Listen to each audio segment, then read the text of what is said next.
प्यार की कहानी है जो अब इस दुनिया में नहीं रही। अगर अच्छी लगे तो प्लीज़ सब्सक्राइब और शेयर करना। कहानी थोड़ी लंबी हो गई है जिसके लिए माफ़ी चाहूँगा। तो चलिए अब शुरू करते हैं। ये बात है 15 नवंबर 2015 की। मैं घर में बैठकर अपने छोटे से फ़ोन में फेसबुक चला रहा था। अचानक से नीचे मुझे अहाना सिंह के नाम से एक लड़की की प्रोफाइल दिखी और मैं उसे बिना कुछ सोचे समझे फ्रेंड रिक्वेस्ट सेंड कर दिया। फिर रात में जब मैं दोबारा फेसबुक खोला तो मुझे दिखा कि वो मेरा रिक्वेस्ट एक्सेप्ट कर ली थी और वो उस टाइम ऑनलाइन थी। तो मैं उसे हाय लिख भेजा। मुझे लगा कि रिप्लाई नहीं आएगा क्योंकि मैं फेसबुक पे बहुत कम लड़कियां लड़कों को रिप्लाई करती हैं, लेकिन वो रिप्लाई की। फिर धीरे धीरे मेरे से काफ़ी अच्छे से बात करने लगी और उस रात हम लोग 3 बजे तक बात किए। फिर वो सोने चली गई। मैं अपने दिल पे पत्थर रख कर बाय बोलकर सोने चला गया, लेकिन मुझे नींद कहाँ आ रही थी। मैं तो बस सुबह का इंतज़ार कर रहा था, कब सुबह होगी, कब बात होगी। फिर मैं क्योंकि जाते जाते वो ये बोल गई कि अब कल सुबह से बात करते हैं। इस बीच मेरे दिमाग में बहुत कुछ चलने लगा कि कहीं उसका कोई बॉयफ्रेंड तो नहीं होगा, जो कि मुझे ये सब नहीं सोचना चाहिए था। लेकिन फिर भी सब अपने आप हो रहा था। फिर अचानक से दिमाग में आया क्यों ना उसका प्रोफाइल चेक किया जाए। फिर मैं उसका प्रोफाइल चेक किया तो मुझे कहीं भी ऐसा कुछ नहीं दिखा जिससे ये लगे कि उसका कोई बॉयफ्रेंड है। मैं उसका प्रोफाइल देखते देखते ही कब सो गया कुछ पता ही नहीं चला। और फिर मेरी नींद खुली दिन के 12 बजे और जैसे ही मेरी नींद खुली मैं तुरंत अपना फ़ोन उठाया तो देखा कि मेरा फेसबुक खुला ही है और उसका 6 से 7 मैसेज था गुस्से वाली इमोजी के साथ। उसके देखकर मैं थोड़ा दुखी हो गया। अब आप सोच रहे होंगे कि वो गुस्सा क्यों हो गई, तो आपको बता देता हूँ। वैसे जो बचपन में नोकिया के छोटे फ़ोन में फेसबुक चलाए होंगे उन्हें पता होगा कि जब हम फेसबुक लॉग आउट नहीं करते हैं तो वो ऑनलाइन ही दिखता है। तो उसे भी लगा कि मैं ऑनलाइन हूँ लेकिन रिप्लाई नहीं कर रहा हूँ, तो वो गुस्सा होकर बाय बोलकर चली गई थी। फिर वो रात में ऑनलाइन आई और मैं दिन से ही उसका इंतज़ार कर रहा था। फिर रात में जब वो ऑनलाइन आई तो मेरे मैसेज को देखकर वो कोई रिप्लाई नहीं की। फिर मेरे से रहा नहीं गया तो मैं वो तो रिप्लाई की और फिर मैं उसे काफ़ी सारी बोला तो वो जाकर अच्छे से बात करने लगी। अब थोड़ा आगे से बताता हूँ, नहीं तो कहानी बहुत लंबी हो जाएगी। मैं उसे 25 दिसंबर 2015 को अपने दिल की बात बता उसे बोल दिया, बिना ये सोचे कि पता नहीं वो क्या सोचती है मेरे बारे में। लेकिन मुझे इतना विश्वास था कि वो मुझे ना तो नहीं बोलेगी, भले ही थोड़ा इंतज़ार करवाएगी। लेकिन जब मैं उसे दिल की बात बोला तो वो बहुत खुश हुई और मुझसे बोली कि वो कब से ये सुनने के लिए बेचैन थी और मैं ही बुद्धू था जो उसके बताने के लिए तो वो भी अपने दिल की बात बता सकती थी। लेकिन उसे डर था कि कहीं मैं उसकी सच्चाई जानकर उसे छोड़ तो नहीं दूंगा, क्योंकि उसे ज़िंदगी में पहली बार किसी से प्यार हुआ था। अब आप शायद सोच रहे होंगे ऐसी क्या सच्चाई थी जो मैं जानकर उसे छोड़ देता। वैसे सच बताऊं तो जब मैं वो जाना तो मुझे उससे और भी ज़्यादा प्यार हो गया। वैसे सच ये था कि उसके दिल में एक छेद था और डॉक्टर ने उसे बोला कि अब उसका बचना थोड़ा मुश्किल है और उसे लगा कि मैं ये बात सुनकर उसे छोड़ दूंगा, लेकिन ऐसा हुआ नहीं। उल्टा मुझे और प्यार ही हो गया। बस यही कारण था कि वो सामने से मुझे दिल की बात को बोल नहीं पा रही थी। जब मैं उसे अपने दिल का बात बताया तो वो मुझे ये सब बताकर रोने लगी और उसे रोते देख बस मेरे दिल में एक ही बात बोल रहा था, काश मैं उसे सीने से लगा कर ये कह पाता कि तुम्हें मुझसे दुनिया की कोई ताकत जुदा नहीं कर सकती। फिर मैं उसे काफ़ी समझाया और फिर से उसे चुप कराया और फिर वो मुझे आई लव यू टू बोलकर फ़ोन पर किस करने लगी और फिर सब अच्छा चल रहा था। 2 फरवरी को वो सुबह में कॉल करती है, मुझे आपसे मिलना है, मम्मी पापा बुआ के यहाँ जा रहे हैं, आप प्लीज़ मेरे पास आ जाओ, मुझे आपसे मिलना है, मैं आपको देखना चाहती हूँ। आज हम पहली बार मिलने वाले थे।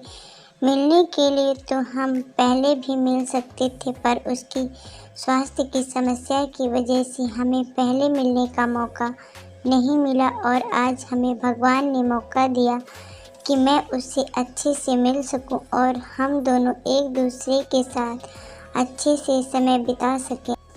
अब यहाँ से मेरे अंदर डर समाना शुरू हुआ, क्योंकि मैं पहली बार अकेले कहीं जा रहा था, वो भी बिना घर वालों को बताए। खैर, मुझे डर तो बहुत लग रहा था कि अगर किसी ने देख लिया तो पता नहीं दोबारा घर भी लौट पाऊंगा या नहीं।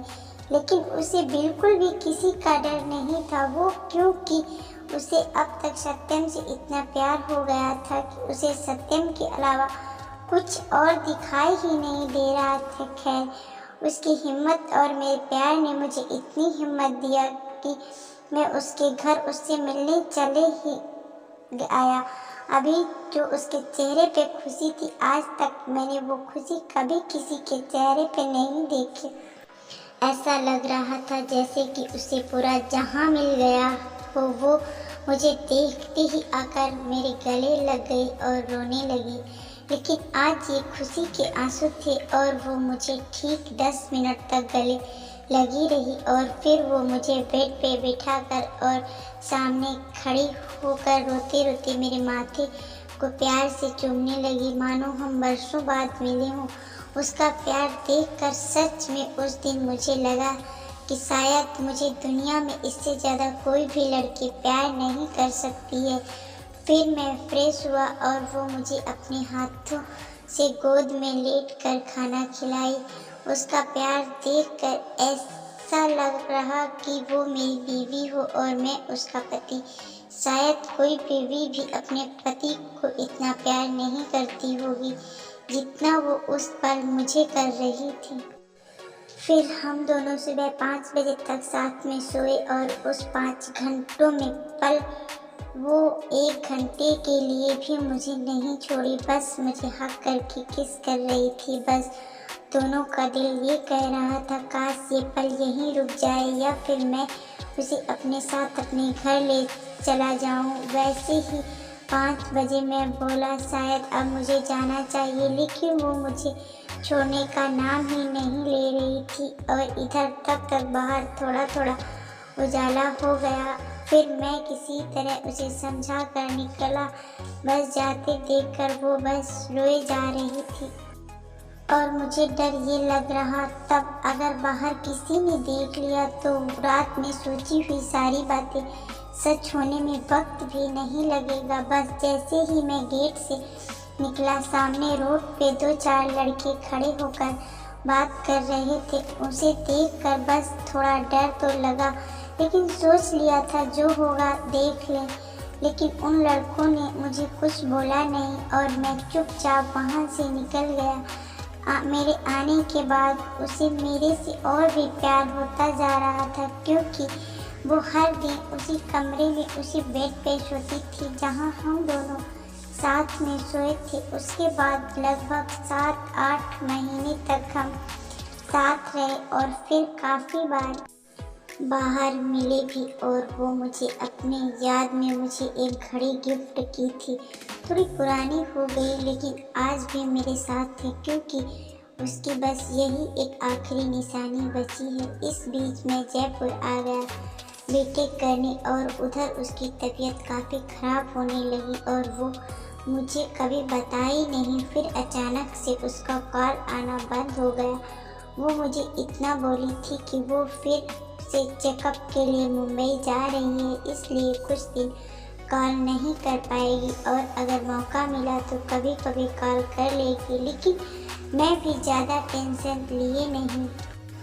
उसका कॉल नहीं आया तो मुझे लगा हो सकता है टाइम नहीं मिला होगा। फिर जब एक हफ्ते तक उसका कॉल नहीं आया तो मेरा दिल कहने लगा कि शायद कुछ तो गलत हो रहा है मेरे साथ। फिर मैं उसी दिन मैं कॉलेज के लिए निकल ही रहा था कि उसकी एक छोटी चचेरी बहन थी जो मुझे जीजू जीजू बुलाती थी। किसी अनजान नंबर से कॉल आया तो मैं इग्नोर कर दिया और बाइक स्टार्ट करके निकल गया क्योंकि मैं कॉलेज के लिए देर हो रही थी। लेकिन जब बार बार कॉल आया तो मैं बाइक रोककर कॉल उठाया तो उधर से आवाज़ सुनाई दी। सत्यम जीजू तो काफ़ी खुश हो गया और उससे पूछा कि दीदी कैसी हैं, तुम्हारी बात करवाओ उससे। तो बस रोने लगी और कुछ बोल ही नहीं रही थी। फिर बोली आप फेसबुक चेक कर लो। उस वक्त मेरा दिल दिमाग काम करना बंद कर दिया था। कुछ समझ नहीं आ रहा था आखिर वो क्या रहा मेरे साथ। मैं इतना डर गया कि मैं अपने फ़ोन का लॉक तक नहीं खोल पा रहा था। लेकिन किसी तरह लॉक खोला तो उसकी फ़ोटो देखी तो मेरे पैर के नीचे की ज़मीन खिसक गई और बिना कुछ सोचे मेरे आँखों से आंसू के समंदर बहने लगे और वो आंसू आज तक बंद नहीं हुए। आज भी जब उसकी याद आती है तो ये ज़रूर बहते हैं। खैर, उस कॉल के बाद और उसके जाने के बाद अब मुझसे इतनी हिम्मत नहीं रही कि मैं अब सबसे दूर वहाँ रहकर पढ़ाई कर पाऊँ। उस घटना से मैं अंदर से इतने सदमे में चला गया कि मेरे कॉलेज का एक साल में मैं 10 में से 9 में फेल हो गया और अब मुझे लग गया था कि शायद मुझे अब अपने घर वालों के पास जाना चाहिए। और उसके बाद मैं पापा को ये बोल दिया कि पापा मेरे से बीटेक नहीं हो पाएगा, मैं छोड़ना चाहता हूँ। खैर पापा पहले तो थोड़ा गुस्सा होंगे भी, क्यों नहीं, काफ़ी पैसे खर्च हो चुके थे मेरे पीछे, वो उनका गुस्सा करना भी सही था। लेकिन बाद में मेरी मम्मी ने भी औरों की मम्मी की तरह मेरे पापा को मना ली और आज मैं बीटेक छोड़कर बीए कर रहा हूँ। पता नहीं अब कोई उसके जैसा मुझे प्यार करेगा या नहीं, लेकिन मैं ज़रूर चाहूँगा कि वो किसी न किसी रूप में मेरे जीवन में दोबारा ज़रूर आए। उसके जाने के बाद उसकी बहन ने मुझे उसकी डायरी दी जिसे पढ़कर मैं कभी कभी उन लम्हों को फिर से जीता हूँ। उस डायरी में कुछ पन्नों की तस्वीरें मैं आपको दिखा रहा हूँ जिसमें बस मेरे लिए उसका प्यार और पागलपन दिखता है। जब कभी हमारी लड़ाई होती थी तो हम एक दूसरे को छोड़ने की बातें करते थे। हमेशा मुझे बोलती थी छोड़कर चले जाओगे, आज खुद छोड़कर चली गई मोटी। मैं उसे प्यार से बुलाता था। बहुत खुश नसीब है वो जिनका प्यार उनके साथ है। उनके जाने का गम क्या होता है कभी उनसे पूछो, जो अपने प्यार को अब चाह कर भी दोबारा नहीं ला सकते। इसलिए दोस्तों, जिससे भी प्यार करते हो उसकी इज्जत करो और उस पर भरोसा करो, कभी दिल मत तोड़ो उनका, क्योंकि अगर एक बार चली गई ना तो शायद फिर वैसे प्यार करने वाली ना मिले।